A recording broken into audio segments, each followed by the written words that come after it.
अच्छा, तो हम हंटिंगटन डिजीज़ की मॉर्फोलॉजी डिस्कस कर रहे थे, तो उसमें बताया गया कि हमने कहा कि ग्रॉसली हमें जो है स्मॉल ब्रेन नज़र आएगा और कॉर्डेड न्यूक्लियस की और कभी कभार पुटामिन की जो है एट्रोफी हो जाएगी, फिगर भी हमने देखा। ग्लोबस पैलिडिस जो है ना वो भी याद रखिएगा, एट्रोफी होगा सेकेंडरीली, ठीक है, इसकी भी एट्रोफी हो जाएगी। इसके अलावा लेटरल और थर्ड वेंट्रिकल इनलार्ज कर जाएंगे, डायलेट हो जाएंगे हंटिंगटन डिजीज़ की मॉर्फोलॉजी में, ठीक है। अब एट्रोफी फ्रीक्वेंटली हमें फ्रंटल लोब में देखी गई है और लेस ऑफन पैराइटल लोब में। ओकेजनली पूरे इंटायर कॉर्टेक्स में एट्रोफी देखी जा सकती है। माइक्रोस्कोपिक जब एग्जामिनेशन करेंगे तो हमें सिवियर किस्म का लॉस रिवील होगा न्यूरॉन्स का from the affected regions of the striatum, along with उसमें ग्लायोसिस भी होगी, ठीक है। इसमें भी लॉस ऑफ न्यूरॉन्स हो रहा है और ग्लायोसिस दोनों मिल रहा है हमें, जिस तरह हमें फ्रंटो टेम्पोरल लोबार डीजेनरेशन में मिल रहा था, loss of neurons and gliosis दोनों मिल रहे थे। अब यहाँ पे जो है ना मीडियम साइज़ की स्पाइनी न्यूरॉन्स होंगी जो कि रिलीज़ करेंगे न्यूरोट्रांसमीटर गाबा, गामा अमीनो ब्यूटायरिक एसिड गाबा, इनकेफेलिन, डायनोरफिन और सब्सटेंस पी, ठीक है।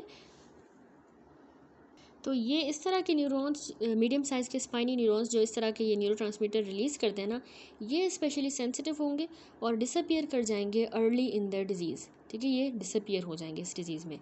तो इसमें याद रखिएगा स्ट्रॉन्ग को रिलेशन होती है between the degree of degeneration in the striatum and the severity of the motor symptom. जितना ज़्यादा वहाँ पे स्ट्राइटम में डीजनरेशन हो रही है उतनी ज़्यादा मोटर सिम्टम्स में हमें सिवियरिटी मिलेगी।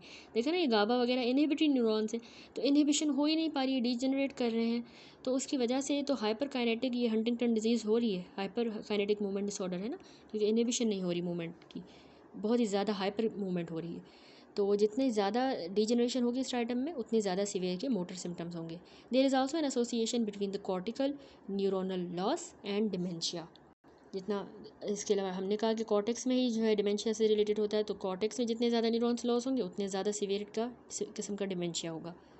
बाकी जो रिमेनिंग स्ट्राइटल न्यूरॉन्स हैं आपने याद रखना है, जो रह गए हैं और कॉर्टेक्स के अंदर भी, तो उनमें फिर हमें इस तरह की इंट्रा न्यूक्लियर इंक्लूजन्स मिलेंगी जिनमें यूबिक्विनेटेड हंटिंगटन प्रोटीन के ही एग्रीगेट्स होंगे, ठीक है। ये हमने इस फिगर में देखा, ये हमें मिल रहा है स्ट्राइटल और कॉर्टेक्स में जो रिमेनिंग न्यूरॉन्स हैं उनमें ये इंट्रा न्यूक्लियर इंक्लूजन्स मिलेंगी हंटिंगटन डिजीज़ में।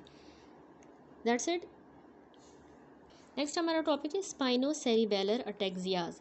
स्पाइनोसेरिबेलर अटैक्सियाज जो हैं SCAs, ये heterogeneous group of several dozen diseases हैं जिनमें क्लिनिकल फाइंडिंग्स हमें मिलती हैं, जिसमें आ जाता है कॉम्बिनेशन ऑफ सेरिबेलर और सेंसरी अटैक्सिया होगा, दोनों का कॉम्बिनेशन, स्पास्टिसिटी होगी और सेंसरी मोटर पेरिफेरल न्यूरोपैथी भी होगी पेशेंट को। तो ये आपने याद रखना है, इसमें सेवरल डजन डिजीज़ का ग्रुप होता है इस स्पाइनोसेरिबेलर अटैक्सिया में। एक तो सेरिबेलर और सेंसरी अटैक्सिया हो रहा है, स्पास्टिसिटी भी हो रही है और सेंसरी मोटर पेरिफेरल न्यूरोपैथी भी हो रही है, ठीक है। तो इनको जो है ना डिस्टिंग्विश किया गया है एक दूसरे से based on the different causative mutations के हिसाब से, जो म्यूटेशन इनमें हो रही है उस हिसाब से, पैटर्न ऑफ इनहेरिटेंस क्या है, एज ऑफ ऑनसेट इसमें क्या होगा, साइंस एंड सिम्टम क्या होंगे, तो उस तरह से डिफ्रेंशिएट किया गया। अब ये जो ग्रुप है ना डिजीज़ का, ये अफेक्ट करता है वेरिएबल एक्सटेंट तक सेरिबेलर कॉर्टेक्स को, स्पाइनल कॉर्ड, बाकी ब्रेन के रीजन्स को भी और पेरिफेरल नर्व्स को भी। तो न्यूरॉन्स की इसमें जो डीजनरेशन हो रही है often without other distinctive histopathologic changes occurs in the affected areas and is associated with mild gliosis, ठीक है। वो न्यूरॉन्स की डीजनरेशन साथ में माइल्ड ग्लायोसिस के साथ भी अफेक्टेड होगी। एडिशनल इसमें क्लिनिकल सिम्टम्स जो अकम्पनी करेंगे अटैक्सिया को, ये हमें हेल्प करते हैं कि हम डिस्टिंग्विश करें between the well characterized subtypes. Although बहुत सी डिस्टिंक्ट जेनेटिक टाइप्स होती हैं इस स्पाइनोसेरिबेलर अटैक्सिया की, जेनेटिक टाइप्स होती हैं, आइडेंटिफाई हुई हैं, there remain many cases that do not fall into one of the already characterized form. बहुत सी ऐसी भी केसेस हैं जो कि किसी भी ऑलरेडी कैरेक्टराइज फॉर्म में फॉल नहीं करते। तो जिस तरह हमने हंटिंगटन डिजीज़ डिस्कस की, सेवरल फॉर्म इस स्पाइनो सेरिबेलर अटैक्सिया की भी जो सेवरल फॉर्म्स हैं ये कॉज होती हैं जब CAG रिपीट एक्सपेंशंस की वजह से, जो हमने पढ़ा था कि इनकोड करता है पोलीग्लूटामिन ट्रैक्स को इन द वेरियस जीन्स। अब इस तरह की फॉर्म्स में स्पाइनोसेरिबेलर अटैक्सिया में ट्रू है जिस तरह हंटिंगटन डिजीज़ में था, न्यूरोनल इंट्रा न्यूक्लियर इंक्लूजन्स हमें मिलेंगी, ठीक है, जिनमें एबनॉर्मल प्रोटीन पाई जाएगी, जिस तरह हमने हंटिंगटन डिजीज़ में डिस्कस किया।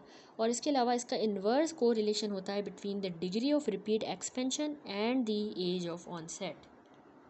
यानी जितनी डिग्री का रिपीट एक्सपेंशन होगा, या हम कह सकते हैं कि जितनी ज़्यादा एज होगी तो मोर एज में जैसे कम होगा रिपीट एक्सपेंशन, इन्वर्स रिलेशन है, ठीक है, एंड वाइस वर्सा। बाकी जो स्पाइनोसेरिबेलर अटैक्सिया हैं वो कॉज होते हैं रिपीट एक्सपेंशंस की वजह से, जो कि अनट्रांसलेटेड रीजन्स या फिर अदर टाइप्स ऑफ म्यूटेशंस की वजह से भी हो सकता है। तो फ्रेडरिश अटैक्सिया आपने बहुत सुना होगा। फ्रेडरिश अटैक्सिया ये ऑटोसोमल रिसेसिव डिसऑर्डर होता है जो कि जनरली मैनिफेस्ट करता है फर्स्ट डिकेड ऑफ लाइफ में, जिसमें गेट का अटैक्सिया होगा साथ में, ठीक है, और उसके बाद फॉलो होगा हैंड क्लमजीनेस होगी पेशेंट को, और डिसआर्थरिया यानी स्पीच का डिसऑर्डर भी साथ में होगा। तो मोस्ट जो पेशेंट होते हैं ना वो डेवलप करेंगे पेस कैवस और काइफोस्कोलियोसिस।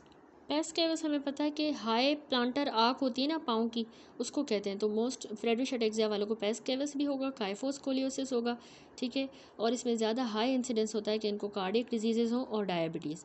तो ये डिजीज़ यूजुअली कॉज होती है, आपने याद रखना है, GAA tri nucleotide repeat expansion की वजह से इन द जीन, उस जीन में जो कि फ्रेटेक्सिन को इनकोड कर रहा है। फ्रेटेक्सिन एक प्रोटीन होती है जो कि रेगुलेट करती है सेल्यूलर आयरन लेवल्स को सेल के अंदर, ठीक है। तो इस फ्रेटेक्सिन में इसको जो जीन इनकोड कर रहा है उसमें GAA tri nucleotide repeat expansion हो गई, जिसकी वजह से ये फ्रेडरिश अटैक्सिया हुआ है, ठीक है। और ये सेलुलर लेवल ऑफ आयरन को ये प्रोटीन जो है ना माइटोकॉन्ड्रिया में पार्टिकुलरली रेगुलेट करती है। तो इस तरह की रिपीट एक्सपेंशन जो है वो रिजल्ट करेंगी डिक्रीज प्रोटीन लेवल, इस प्रोटीन के लेवल जो है इस म्यूटेशन की वजह से कम हो जाएंगे, इस एक्सपेंशन की वजह से। तो कम होने की वजह से कम हुए ट्रांसक्रिप्शनल साइलेंसिंग के थ्रू, तो ये डिक्रीज्ड फ्रेटेक्सिन जो है ये माइटोकॉन्ड्रिया का फिर डिसफंक्शन करवा देगा, एज वेल एज वहाँ पे ऑक्सीडेटिव डैमेज जो है वो माइटोकॉन्ड्रिया में बढ़ जाएगा, ठीक है। तो ये होगी फ्रेडरिश अटैक्सिया की पूरी पैथोलॉजी। देन आती है अगली हमारे पास लास्ट न्यूरो डिजेनरेटिव डिजीज़ जो कि है एमायोट्रोपिक लेटरल स्क्लेरोसिस।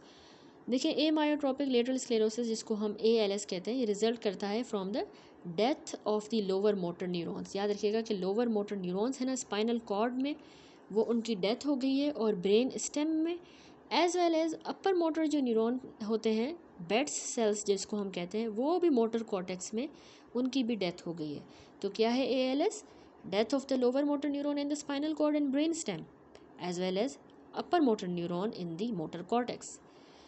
तो हमने कहा कि लोअर मोटर न्यूरॉन्स जो है ना, याद रखिएगा उनका लॉस जो है वो रिजल्ट करेगा कि जाहिर सी बात है लोअर मोटर न्यूरॉन लॉस हुए तो मसल्स की डीनर्वेशन हो जाएगी, मस्कुलर एट्रोफी होगी, तो इसको हम एमायोट्रोफी कहते हैं, एमायोट्रोफी ऑफ द कंडीशन। वीकनेस होगी पेशेंट्स को, फेसिकुलेशन, जबकि अपर मोटर न्यूरॉन्स जो हैं उनका भी तो लॉस हो रहा है, तो उसकी वजह से पैरासिस होगा, हाइपर रिफ्लेक्सिया और spasticity along with Babinski sign, ठीक है। तो एडिशनल जो कॉन्सिक्वेंस है इसी अपर मोटर न्यूरॉन के लॉस का वो ये है कि कॉर्टिको स्पाइनल जो ट्रैक होते हैं कॉर्टेक्स से स्पाइनल कॉर्ड तक, उनकी डीजेनरेशन हो जाएगी lateral portion of the spinal cord में।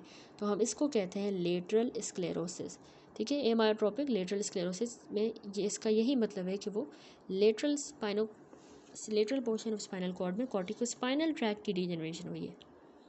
सेंसेशन यूजुअली वैसे अनअफेक्टेड रहती है, लेकिन कॉग्निटिव इम्पेयरमेंट जो है वो इनफ्रीक्वेंट नहीं है, यानी कॉग्निटिव इम्पेयरमेंट फ्रीक्वेंट होती है। तो डिजीज़ अफेक्ट याद रखिएगा मैन को स्लाइटली ज़्यादा करती है देन वुमेन को, और ये क्लिनिकली जो है वो मैनिफेस्ट करेगी 5th डिकेड या उससे भी बाद, ठीक है, 50 साल या उससे बाद। ये बिगिन होता है सटल एसिमेट्रिक डिस्टल एक्सट्रीमिटी में वीकनेस होती है डिस्टल, ठीक है, और सटल सी होगी, एसिमेट्रिक होगी। जैसे ये डिजीज़ आगे प्रोग्रेस करेगी ना तो मसल स्ट्रेंथ और उनका बल्क जो है मसल का वो ख़त्म हो जाएगा, डिमिनिश हो जाएगा।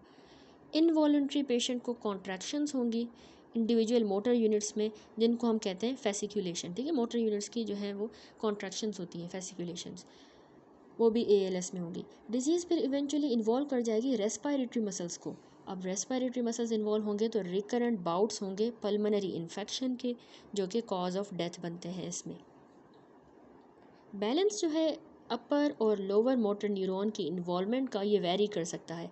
ऑल्दो मोस्ट पेशेंट जो हैं दोनों एग्जिबिट करते हैं दोनों की इन्वॉल्वमेंट, लोअर भी और अपर भी।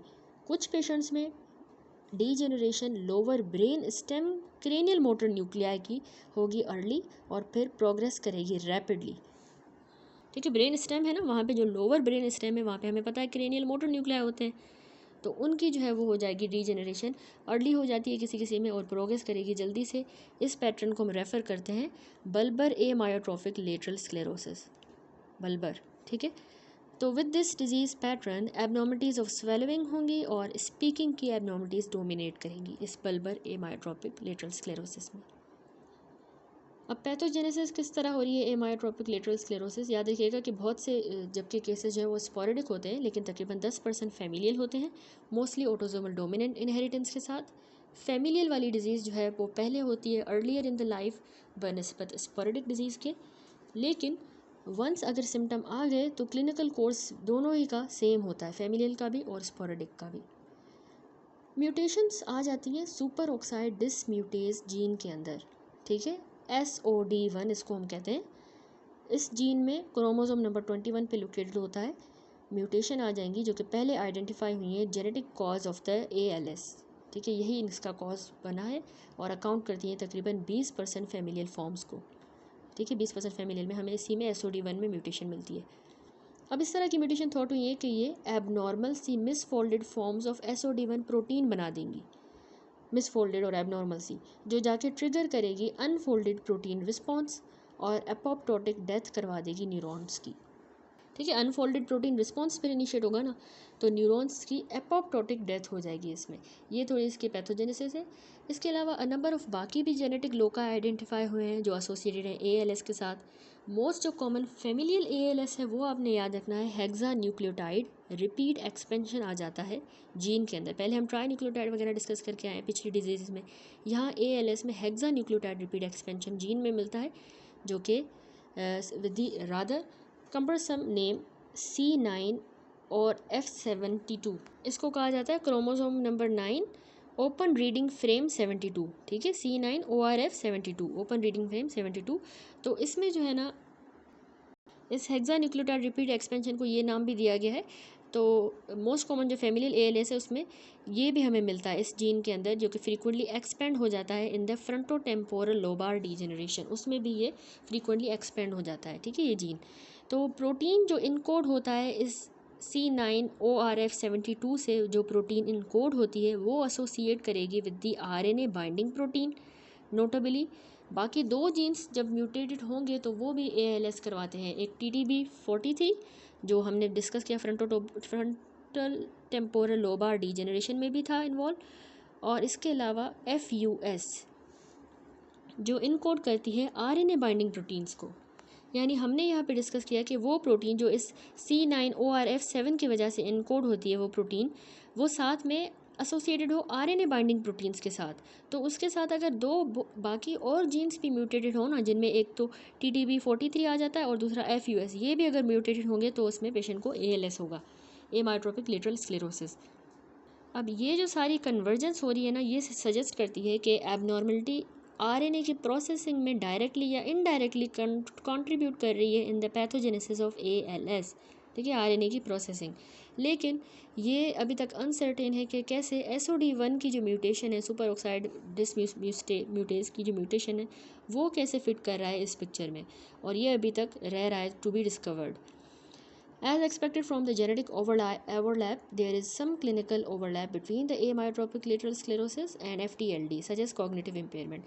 तो क्योंकि इसमें जेनेटिक ओवरलैप भी मिल रहा है FTD-LD में और ALS दोनों में हमें ओवरलैप मिल रहा है, और इसीलिए क्लिनिकली भी ओवरलैप मिलता है, जैसे कि दोनों बीमारियों में कॉग्निटिव इम्पेयरमेंट होती है, ठीक है, क्योंकि ये प्रोटीन भी दोनों में कॉमन है TDB43। मॉर्फोलॉजी आ जाए लास्ट में। मोस्ट जो स्ट्राइकिंग ग्रॉस चेंजेस हमें मिलेंगे इस एमायोट्रोपिक लेटरल स्क्लेरोसिस में, वो जो एंटीरियर रूट होता है ना स्पाइनल कॉर्ड का, वहाँ पे मिलेंगे, जहाँ पे थिन और ग्रे हो जाएगा उसका एंटीरियर रूट, ठीक है, थिन हो जाएगा और ग्रे हो जाएगा। इन स्पेशली जो सिवियर वाले केसेस होते हैं उनमें जो प्री सेंट्रल गायरस है, जिसको हम मोटर कॉर्टेक्स कहते हैं, वो माइल्डली एट्रोफिक होगा। क्यों? ब्रेन के अंदर होता है ना pre central post central gyrus, हमने पढ़ा हुआ है। प्री सेंट्रल गायरस जिसको मोटर कॉर्टेक्स होते हैं, वो थोड़ा बहुत एट्रोफिक होगा, क्योंकि जो अपर मोटर न्यूरॉन्स हैं उनकी डेथ हो रही है इस वजह से। अब माइक्रोस्कोपिक जब एग्जामिनेशन करेंगे तो हमें रिडक्शन मिलेगी in the number of anterior horn cell neurons, ठीक है, जो एंटीरियर हॉर्न होता है ना स्पाइनल कॉर्ड का, वहाँ पे एंटीरियर हॉर्न के सेल की न्यूरॉन्स में हमें कमी मिलेगी throughout the spinal cord, associated with reactive gliosis भी होगी, और लॉस हो जाएगा एंटीरियर रूट माइलिनेटेड फाइबर्स का, और साथ में ग्लायोसिस भी है, और एंटीरियर रूट में जो माइलिनेटेड फाइबर्स हैं उनका भी लॉस हो जाएगा। अब इसी तरह की फाइंडिंग्स हमें मिलेंगी जब इन्वॉल्वमेंट हो जाए मोटर क्रेनियल नर्व न्यूक्लियाई की, एक्सेप्ट वो जो हमारे एक्स्ट्रा ऑक्यूलर मसल्स को सप्लाई कर रहे हैं, उनके अलावा जितने भी अगर क्रेनियल नर्व रूट के जो न्यूक्लियाई इन्वॉल्व हो रहे हैं तो उनमें भी हमें इसी तरह की फाइंडिंग मिलेंगी, सिवाय उनके जो एक्स्ट्रा ऑक्यूलर मसल्स को न्यूक्लियाई सप्लाई करते हैं, जो कि स्पेयर हो जाएंगे। इसमें किन में स्पेयर होंगे? In all but a few long term survivors, उनमें स्पेयर होंगे, सारों में, लेकिन बस कुछ जो लॉन्ग टर्म सर्वाइवर हैं उनके। साइटोप्लाज्मिक इंक्लूजन्स जो होंगी साइटोप्लाज्म में, उसमें हमें TDP43 मिलेगा, आपने याद रखना है, जो कि हमें सबसेट ऑफ केसेस में नज़र आएगा एमायोट्रोपिक लेटरल स्क्लेरोसिस में। With the loss of innervation हो रही है क्योंकि एंटीरियर हॉर्न सेल्स की जो है डेथ हो रही है, तो उसकी वजह से इनर्वेशन भी लॉस हो रही है, तो स्केलेटल मसल्स भी हमें न्यूरोजेनिक एट्रोफी शो करेंगे क्योंकि उनकी इनर्वेशन लॉस हो गई है, ठीक है। दैट्स इट, यहाँ पे ये हमारी कंप्लीट हुई डिजीज़ेस समरी। देखें, हमने न्यूरो डिजेनरेटिव डिजीज़ेस सारी डिस्कस की। हमने कहा कि न्यूरो डिजेनरेटिव डिजीज़ेस जो हैं ये सिम्टम्स करवाएंगी जो डिपेंड करता है पैटर्न ऑफ ब्रेन इन्वॉल्वमेंट पे, ठीक है। जो कॉर्टिक्स वाली कॉर्टिकल डिजीज़ेज हैं वो ज़्यादातर कॉग्निटिव चेंज करवाती हैं, पर्सनैलिटी में alteration, memory disturbance. Basal ganglia वाले जो डिसऑर्डर हैं वो मूवमेंट डिसऑर्डर के साथ इन्वॉल्व होते हैं, मैनिफेस्ट करेंगे, ठीक है। इसके अलावा हमने कहा बहुत सी न्यूरो डिजेनरेटिव डिजीज़ेस जो हैं वेरियस प्रोटीन की एग्रीगेट्स के साथ एसोसिएटेड होती हैं, जो कि एक पैथोलॉजिक हॉलमार्क की तरह सर्व करता है। तो हमने कहा कि फैमिलियल जो फॉर्म्स हैं इस तरह की डिजीज़ की वो एसोसिएटेड होती हैं कि म्यूटेशन आ जाए जीन्स में, वो जीन्स जो कि इनकोड करता है इन प्रोटीन्स को या कंट्रोल करता है इनके मेटाबॉलिज्म को, तो उन जीन्स में म्यूटेशन आ जाएगी फैमिलियल फॉर्म में। कुछ जो है इस तरह के प्रोटीन एग्रीगेट वो प्रायोन की तरह की प्रॉपर्टीज़ भी शो कर रहे हैं, वो भी हमने डिस्कस किया, यानी कि प्रायोन की ही तरह एक सेल से दूसरे की तरफ वो फैसिलिटेट कर रहे हैं स्प्रेड, ठीक है, दूसरे सेल्स को, हेल्दी सेल्स को भी अफेक्ट कर रहे थे। फिर हमने कहा कि अमंग द डिमेंशियाज जो अल्जाइमर डिजीज़ है जिसमें हमें ए बीटा के प्लैक्स मिलते हैं और टेंगल्स ऑफ टाउ मिलते हैं, ये बहुत ही कॉमन है। बाकी प्रीडोमिनेंटली डिमेंटिंग जो डिजीज़ेस हैं उसमें वेरियस फॉर्म फ्रंटोटेम्पोरल लोबार डिजेनरेशंस की आ जाती है, जिसमें हमें दोनों forms with tau containing lesions and with other type of inclusion मिलती है। इसके अलावा डिमेंशिया विथ लेवी बॉडीज़ होती है जिसमें हमें अल्फा साइन्यूक्लिन कंटेनिंग लीजन मिलती है। ये सारी हमने डिमेंशियाज भी पढ़े। फिर हमने हाइपोकाइनेटिक मूवमेंट्स के बारे में कहा कि उसमें जो पार्किंसन डिजीज़ है बहुत ही कॉमन है, जिसमें अल्फा साइन्यूक्लिन कंटेनिंग इंक्लूजन्स मिलेंगी। एमायोट्रोपिक लेटरल स्क्लेरोसिस लास्ट में हमने डिस्कस किया कि बहुत ही कॉमन फॉर्म है मोटर न्यूरॉन डिजीज़ की। इसमें डाइवर्स जेनेटिक कॉजेज़ होते हैं बहुत सी, जिनका ओवरलैप भी हमने देखा, एज वेल एज इसकी कुछ स्पोरेडिक फॉर्म्स भी होती हैं, ठीक है। दैट्स इट, यहाँ पे ये टॉपिक इस चैप्टर का कंप्लीट हुआ। अब हमारा इस चैप्टर का लास्ट टॉपिक रह गया है विच इज़ द ट्यूमर्स, ठीक है। ट्यूमर्स में जो है हम इस चैप्टर में डिस्कस करेंगे gliomas, neuronal tumours, embryonal primitive neoplasms, other parenchymal tumours, meningiomas, metastatic tumours, familial tumour syndromes, ठीक है। ये सारे हमने इसमें डिस्कस करने हैं और ये इस चैप्टर का लास्ट टॉपिक है। तो सबसे पहले ट्यूमर्स के बारे में बताया गया कि एनुअल इंसिडेंस जो है ना CNS के ट्यूमर्स का सेंट्रल नर्वस सिस्टम के, वो रेंज करता है 10 से 17 पर 1 lakh individuals for intracranial tumours, और 1 से 2 पर 1 lakh individuals for intra spinal tumours यानी स्पाइनल कॉर्ड में, और तकरीबन 1/2 से लेकर 3/4 एज अ प्राइमरी ट्यूमर्स होते हैं और बाकी सारे मेटास्टेटिक होते हैं। तो ट्यूमर्स जो CNS के हैं ना वो बना रहे हैं लार्जर प्रोपोर्शन ऑफ चाइल्डहुड में जो कैंसर हो रहा है, तकरीबन as many as 20% paediatric tumours होते हैं, याद रखिएगा। तो चाइल्डहुड में जो CNS ट्यूमर्स हैं वो डिफ़र करेंगे उनसे जो एडल्ट्स में हो रहे हैं, दोनों उनके हिस्टोलॉजिक सब टाइप के लिहाज से भी और लोकेशन के लिहाज से भी फ़र्क होता है। चाइल्डहुड में ट्यूमर्स जो है वो लाइकली है कि वो पोस्टीरियर फोसा से अराइज़ करेंगे, याद रखिएगा, जबकि एडल्ट्स में ट्यूमर्स सुप्रा टेंटोरियली अराइज़ करेंगे, ठीक है, टेंटोरियम से ऊपर। नर्वस सिस्टम के ट्यूमर्स में यूनिक कैरेक्टरिस्टिक होती है जो इनको सेट करती है apart from the neoplastic processes elsewhere in the body. एक तो ये CNS के ट्यूमर्स जो है नर्वस सिस्टम के, इनमें कोई भी मॉर्फोलॉजिकली एविडेंट प्री मैलिग्नेंट या फिर इन सीटू चेंजेस नहीं होते जिस तरह हमें कार्सिनोमास में मिलते हैं। ठीक है, प्री मैलिग्नेंट या इन सीटू चेंजेस हम पढ़ते आए हैं ना कार्सिनोमास में, वो यहाँ नहीं मिलते नर्वस सिस्टम के ट्यूमर में। इसके अलावा इवन अगर लो ग्रेड की भी लेशन है तो वो इन्फिल्ट्रेट कर सकती है लार्ज एरियाज़ ऑफ ब्रेन को, बेशक वो लो ग्रेड की है तो इन्फिल्ट्रेट करेगी लार्ज एरियाज़ ऑफ ब्रेन को, तो उसके नतीजे में सीरियस क्लिनिकल डेफिसिट्स होंगे, इनएबिलिटी टू बी रीसेक्टेड, हम उसको रीसेक्शन के थ्रू निकाल भी नहीं सकते, और पुअर प्रोग्नोसिस होती है। इसके अलावा नर्वस सिस्टम की जो ट्यूमर है उनकी जो एनाटॉमिक साइट होती है ना न्यूप्लाज्म की, वो इन्फ्लुएंस करेगी आउटकम को independent of the histologic classification. क्यों? क्योंकि उसके लोकल इफ़ेक्ट्स की वजह से, यानी जिस तरह अगर बिनाइन मेनिंजोमा है तो वो कार्डियो रेस्पिरेटरी अरेस्ट करवा सकती है क्योंकि वो मेड्यूला को कंप्रेस करेगा, उसकी एनाटॉमिकल साइट इस तरह है। ठीक है, तो उसकी हिस्टोलॉजिक के बगैर इंडिपेंडेंटली भी वो आउटकम को जो है वो इन्फ्लुएंस करता है, इसकी एनाटॉमिक साइट इन्फ्लुएंस करती है। लास्ट ये है कि फ़र्क के इवन जो मोस्ट हाईली मैलिग्नेंट ग्लायोमास होते हैं ना, ये भी रेयरली स्प्रेड करेंगे आउटसाइड दी CNS। बेशक वो इतना हाईली मैलिग्नेंट है लेकिन फिर भी वो रेयरली ही CNS से बाहर मेटास्टेसाइज करेगा, आउटसाइड स्प्रेड करेगा। तो सबसे पहले यही ग्लायोमा को ही डिटेल में देखते हैं। ग्लायोमास क्या होते हैं? ये ब्रेन के पैरेनकाइमा के याद रखिएगा ट्यूमर्स होते हैं जो कि लॉन्ग बीन क्लासीफाई हुए हैं एज एस्ट्रोसाइटोमास, ओलिगोडेंड्रोग्लायोमास एंड एपेंडाइमोमा, और ये बेस्ड है उनके मॉर्फोलॉजी के resemblance to the different type of glial cells के हिसाब से। ठीक है, डिफरेंट तरह के ग्लायल जो सेल्स होते हैं ना उनके हिसाब उनके ही जैसी इनकी मॉर्फोलॉजी की रिजेंबलेंस होती है। With the emerging genetic information, it has become clear that the gliomas are molecularly distinct from family of the neoplastic lesion, independent of the histologic pattern. ठीक है, डिस्टिंक्ट फैमिली है neoplastic lesion की, independent है अपने histologic pattern से। नॉनथलेस histologic जो pattern है वो कंटिन्यू रहता है to inform the diagnosis and guide the treatment. उसी हिस्टोलॉजी से ही हमें पता चलता है, डायग्नोस करते हैं और ट्रीटमेंट गाइड करते हैं with refinement based on the molecular characterisation. Diffuse gliomas जो है ये कॉन्स्टिट्यूट करते हैं वास्ट मेजॉरिटी ऑफ ग्लायोमास जो एडल्ट्स में होंगे, और इसमें आ जाता है डिफ्यूज़ एस्ट्रोसाइटोमा और ओलिगोडेंड्रोग्लायोमास। सबसे पहले डिटेल में डिफ्यूज़ एस्ट्रोसाइटोमा डिस्कस करते हैं। देखिए, एस्ट्रोसाइटोमा तकरीबन 80% जो एडल्ट ग्लायोमास होते हैं वो यही एस्ट्रोसाइटोमा होते हैं। तो ये बहुत ही फ्रीक्वेंटली हैं इन 4th through 6th decades of life. ठीक है, 40 से 60 की उम्र के दरमियान कॉमन होते हैं। ये ज़्यादातर हमें सेरेब्रल हेमीस्फेयर के अंदर मिलते हैं।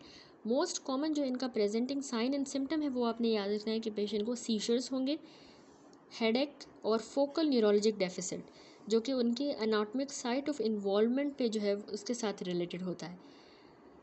तो हिस्टोलॉजिक फीचर्स की बेसिस पे इन एस्ट्रोसाइटोमास को स्ट्रेटिफाइड किया गया है 3 ग्रुप्स के अंदर। एक तो होता है इसमें डिफ्यूज़ एस्ट्रोसाइटोमा जिसको हमने ग्रेड 2 दिया, दूसरा एनाप्लास्टिक एस्ट्रोसाइटोमा ग्रेड 3, ग्लायोब्लास्टोमा ग्रेड 4। ठीक है, तो इन तीनों के अंदर हमने इसको हिस्टोलॉजिकली क्लासीफाई किया है with increasing grim prognosis as the grade increases. ठीक है, जिस तरह ग्रेड बढ़ता जाएगा उतनी ही सीरियस जो है वो प्रोग्नोसिस होगी इसकी। तो there is emerging evidence that the genetic subtyping provide important additional prognostic information। ठीक है, जेनेटिक सबटाइपिंग से भी हमें प्रोग्नोसिस की इंफॉर्मेशन मिलती है। डिफ्यूज़ एस्ट्रोसाइटोमा जो है ना ये स्टेटिक भी हो सकते हैं बहुत सालों तक, लेकिन किसी पॉइंट पे ये प्रोग्रेस भी कर सकते हैं। इनका जो मीन सर्वाइवल है वो 5 सालों से, याद रखिएगा, ज़्यादा होता है। इवेंचुअली पेशेंट्स जो है वो सफ़र करता है रैपिड क्लिनिकल डिटोरिएशन के साथ जो कि को रिलेट होगी with the appearance of the anaplastic feature. ठीक है, हमें इसमें एनाप्लास्टिक फीचर्स मिलेंगे और जितना ज़्यादा उसमें रैपिड की ट्यूमर की जो है ग्रोथ रैपिड होगी तो उतने जल्दी पेशेंट को क्लिनिकल डिटोरिएशन होगी। ठीक है, बाकी पेशेंट प्रेजेंट कर सकते हैं ग्लायोब्लास्टोमा फ्रॉम दी आउटसेट। एक बार अगर जो है हिस्टोलॉजिक फीचर्स इस ग्लायोब्लास्टोमा के अपीयर करेंगे तो प्रोग्नोसिस इसकी बहुत ही पुअर होती है। ट्रीटमेंट के साथ जिसमें रीसेक्शन, रेडियोथेरेपी और कीमोथेरेपी आ जाता है, तो ट्रीटमेंट के साथ मीन सर्वाइवल सिर्फ 15 महीनों का होता है। ठीक है, नेक्स्ट है मॉर्फोलॉजी। हमने डिफरेंट ग्रेड्स देखे, तो याद रखिएगा जो ग्रेड 2 का और 3 का एस्ट्रोसाइटोमा है ये पुअरली डिफाइंड ग्रे इनफिल्ट्रेटिव ट्यूमर होता है, इनफिल्ट्रेट करेगा और एक्सपेंड करेगा, बड़ा हो जाएगा और इवन डिस्टोर्ट कर देगा इन्वेडेड ब्रेन को जिसको इसने इन्वेड किया है बिना फॉर्मिंग द डिस्क्रीट मास। ठीक है, ठीक है, तो मतलब ये डिस्क्रीट मास नहीं बनाएगा। अब इस फिगर में देखें, यहाँ पर ए फिगर में दिखाया गया डिफ्यूज एस्ट्रोसाइटोमा। इसमें दिखाया गया है कि ये ग्रेड 2 का एस्ट्रोसाइटोमा है, ठीक है, और ये देखा गया है as expanded white matter on the left cerebral hemisphere. ठीक है, इस ग्रेड 2 के एस्ट्रोसाइटोमा में वाइट मैटर जो है वो लेफ्ट सेरेब्रल हेमिस्फीयर का हमें एक्सपेंड होता हुआ नज़र आ रहा है। और देखिए कॉर्पस कैलोसम और फॉर्निसिस भी बहुत ज़्यादा थिकन्ड हो गए हैं। तो ग्रेड 2 और 3 के एस्ट्रोसाइटोमा में यही बात कर रहा है कि इनकी जो इन्फिल्ट्रेशन होती है ना beyond the grossly evident margins is always present. बेशक हमें ग्रॉसली जो एविडेंट मार्जिन नज़र आ रहा है उससे ज़्यादा की भी इनमें इन्फिल्ट्रेशन मौजूद होती है, बेशक हमें ग्रॉसली नज़र ना भी आ रहा हो। ठीक है, तो कट सर्फेस जब हम इस तरह के ट्यूमर का देखेंगे वो या तो फर्म या सॉफ्ट और जेलेटिनस सा होगा, या तो नरम होगा या फर्म होगा। ठीक है, नरम या जेलेटिनस। सिस्टिक डीजेनरेशन आपने याद रखना है, वो भी हमें मिल सकती है। ग्लायोब्लास्टोमा, उनके अंदर जो है वेरिएशन मिलती है हमें इनकी gross appearance of the tumour में फ्रॉम रीजन टू रीजन, और ये इसमें कैरेक्टरिस्टिक है। ठीक है, इसमें हमें ग्रॉस अपीयरेंस में हमें वेरिएशन मिलती है। तो इस बी फिगर में देखें, यहाँ पे दिखाया गया है glioblastoma appearing as a necrotic haemorrhagic infiltrating mass की तरह। ठीक है, नेक्रोटिक सा हेमरेजिक इनफिल्ट्रेटिंग मास की तरह ये नज़र आ रहा है। तो मॉर्फोलॉजी में यही कह रहा है कि कुछ जो एरियाज होते हैं वो फर्म और वाइट होते हैं ग्लायोब्लास्टोमा में। ठीक है, फर्म और वाइट होंगे, जबकि बाकी हमें सॉफ्ट और येलो नज़र आते हैं। क्यों? क्योंकि येलो इसलिए क्योंकि टिश्यू की नेक्रोसिस हो जाएगी। तो हमने यही कहा ना कि ग्लायोब्लास्टोमा में जो ग्रॉस अपीयरेंस होती है वो ट्यूमर की वेरी करती है रीजन टू रीजन। तो कहीं पे फर्म एंड वाइट होगा, कहीं पे सॉफ्ट और येलो होगा नेक्रोसिस की वजह से, और स्टिल बाकी जगहों पे हमें सिस्टिक डीजेनरेशन और हेमरेज मिलेगी। ठीक है, इस तरह से हेमरेज मिलेगी। अब माइक्रोस्कोपी के लिए अगर हम बात करें, लो ग्रेड का WHO ग्रेड 2 जो होता है एस्ट्रोसाइटोमा, वो कैरेक्टराइज हुए हैं कि उसमें हमें माइल्ड से लेके मॉडरेट किस्म का इंक्रीज़ मिलता है number of glial cell nuclei. ठीक है, लो ग्रेड वाला जो ग्रेड 2 एस्ट्रोसाइटोमा है उसकी बात हो रही है कि उसमें ग्लियल सेल की जो न्यूक्लिया है उनका नंबर बढ़ेगा, mild to moderate. Somewhat variable हमें न्यूक्लियर प्लियोमॉर्फिज्म मिलेगा, और intervening felt work of fine glial fibrillary acidic protein मिलेंगे, जिनको हम GFAP positive astrocytic cell processes कह रहे हैं। ये हमें इसमें मिलती हैं मॉर्फोलॉजी माइक्रोस्कोपिकली, और ये देगा बैकग्राउंड फिब्रिलरी अपीयरेंस। ठीक है,